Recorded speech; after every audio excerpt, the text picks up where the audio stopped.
Jonathan served with the regiment from 1986 to 1991, reaching the rank of captain, and was second in command of the Sabre Squadron, consisting of 14 Challenger tanks and 100 personnel. I served in the regiment over 20 years ago as a captain and squadron second in command.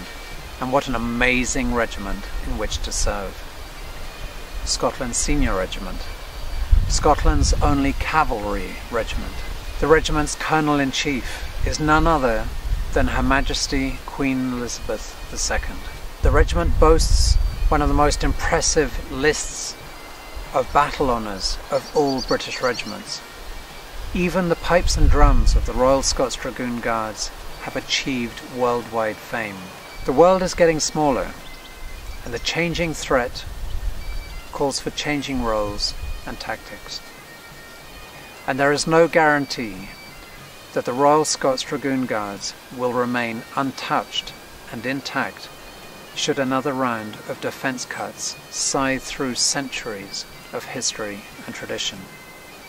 Ironically, the regiment's conversion to lighter vehicles and its move back to Scotland both coincide with the bicentenary of Waterloo, the regiment's most famous battle honour.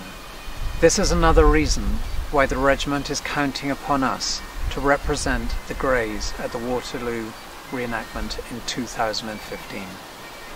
And we are counting upon you to help us make it happen. Greys and Glory is much more than just a handful of riders dressing up and playing soldiers for a day or two.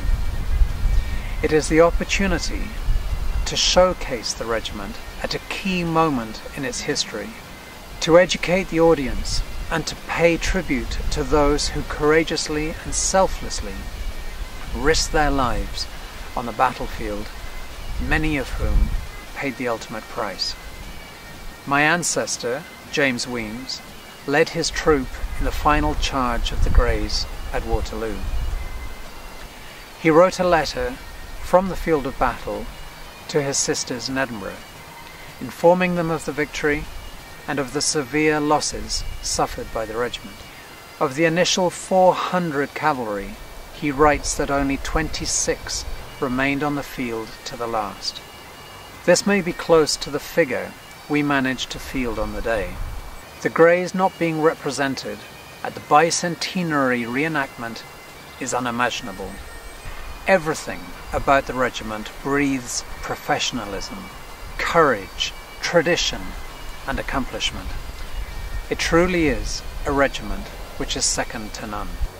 Please help us to make it happen. Thank you.